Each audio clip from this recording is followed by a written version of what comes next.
Hi everyone.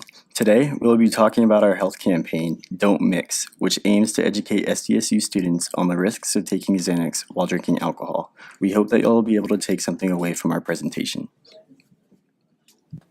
Our target behavior is Xanax use while consuming alcohol. Xanax, also known as alprazolam, is a benzodiazepine that is habit-forming and can cause side effects including thoughts of suicide, hallucinations, seizure, and even death. Because Xanax takes effect quickly to calm the activity of the central nervous system, it should not be taken with other drugs that depress vital functions like respiration. Xanax augments the effects of alcohol and vice versa. When you take Xanax while you're drinking, both drugs will be more potent than if you used either one of them alone.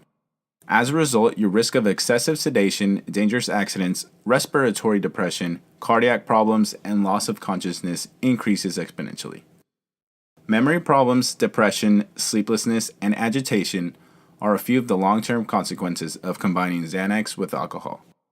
Our target audience are SDSU students ages 18 to 25 years old with or without a prescription for Xanax.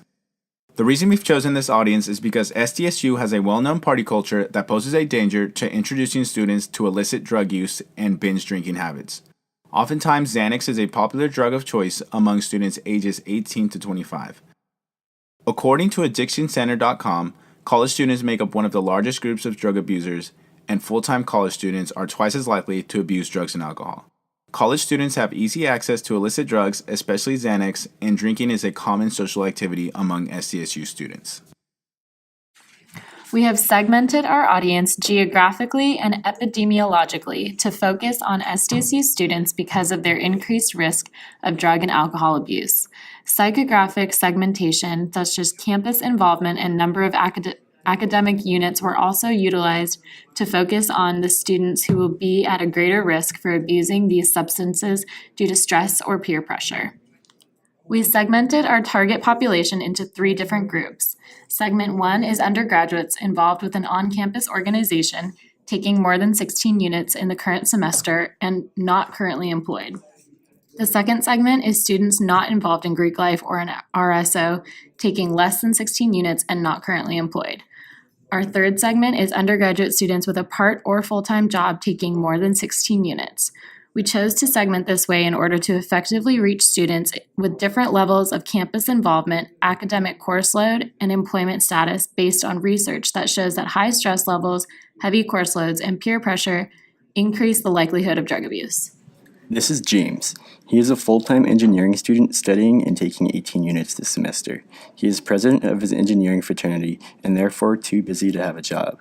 He is paying for college with financial aid and his student debt is piling up quickly.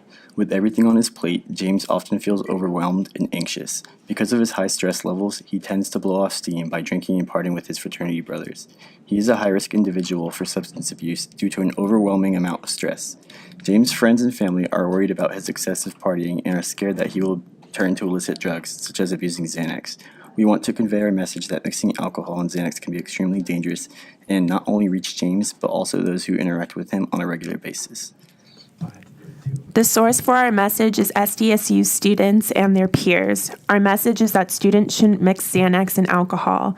We are utilizing mass media and broadcast media as channels. We are broadcasting our commercial messages on local television stations so that our receivers are SDSU students, college students, and residents in the area surrounding SDSU. Our destination and purpose is to increase knowledge on negative side effects of mixing Xanax and alcohol and to decrease this behavior among the target audience. Health communication theory, elaboration likelihood model. For the central root, the light, we will focus on students who the problem is already salient for. SDSU students who have experienced adverse effects personally or via peers. Messages explaining statistics and or other ways to cope. For the peripheral route, the heat, we will focus on students who feel the issue is less salient or they are less susceptible. SDSU students who have not directly or indirectly experienced adverse effects, and messages that are funny and appear to be unrelated at first in order to engage. The public health behavior change theory we have utilized to address the increasing prevalence of Xanax abuse on San Diego State's campus is the trans-theoretical model of change. According to the National Institutes of Health, the trans-theoretical model is the most popular model among clinicians to treat substance abuse. This model allows for individuals to make a change in their health behavior gradually and when they feel ready. Change is oftentimes a nonlinear process, usually coinciding with several relapses and periods of contemplation. With the many stresses that college students face, we realize that changing a health behavior can be a lengthy process. In order to relieve potential barriers to success, the two changes we will be focused on most are contemplation and preparation. The two channels we are using for our messages are social media and broadcast media through Facebook and television commercials. Facebook uses a central route because of the use of facts and statistic-based posts. It also uses a peripheral route by posting photos of influencers such as celebrities. The Don't Mix commercials utilize a peripheral route by engaging the audience with humor and entertainment while simultaneously being educational and intentionally violating the entertainment contract. Our Don't Mix commercial juxtaposes comical mixtures such as peanut butter and pickles with mixing Xanax and alcohol to show how illogical this behavior is.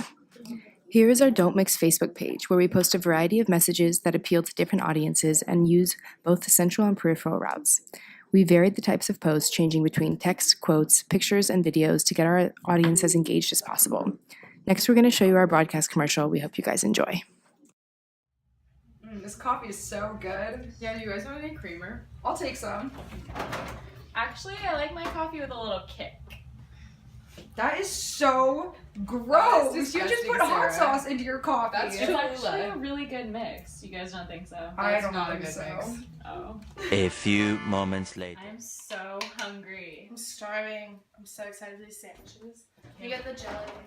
Wait, can you get mustard? I'm gonna do mustard and peanut butter. Mustard? Ew. Are you sure? Yeah, why not? That's kind of a weird mixture. I've never heard of that. 6.5 hours later.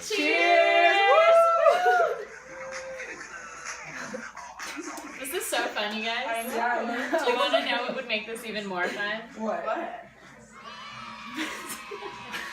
12 seconds later. Guys, Sarah's really not acting like herself. She seems really out of it. She's been drinking so much lately. Well, earlier she took a Xanax right in front of us. I can't believe it. That's so bad for you. I'm kind of worried. Yeah, I hope she's okay. 8:01 p.m. Bad. I would take forever. I don't know who's in here. Okay, it's open. I'm just going. Let's just go in. Oh my gosh, Sarah! Are you okay? Does she have a pulse? She doesn't have a pulse. You know what? We I'm need gonna to call call 911. While peanut butter and mustard and coffee and hot sauce might seem like a comical combination, mixing Xanax and alcohol is no joke. While you think you might be having more fun, there could be debilitating side effects such as dizziness or disorientation, or even fatal consequences. You're young and you have your whole life ahead of you, so don't mix alcohol and Xanax. Be sure to follow us on Facebook and go to our website at don'tmix.org. In the first year of our campaign, we aim to have a 25% increase in our Facebook page engagement, which we will measure by tracking the likes, comments, shares, and follows on our Facebook page. We also want 5% of the SDSU student body to be familiar with our commercial within the first year it is aired on television. We will conduct interviews and surveys to ask students if they have seen our commercial. By the year 2020, we hope to extend our reach to SDSU students by 30%. We will analyze user data from our Facebook page and combine it with the projected reach of commercials, then compare this value with the number of students who are familiar with our commercial after surveying on campus. Our overall outcome goal is to decrease the number of hospitalizations and deaths of SDSU students due to mixing Xanax and alcohol. We will work with student rights and responsibilities as well as local hospitals to track data on admissions and deaths of SDSU students caused by this dangerous mixture. So in summary, take it from ski instructor Thumper, if you mix alcohol with Xanax, you're going to have a bad time. But in all seriousness, one wrong move can end your life or someone else's. College is full of wild experiences that can put you in some sticky situations with questionable decisions. Don't put yourself at an increased risk by using drugs. Thank you for your time, and that concludes our presentation.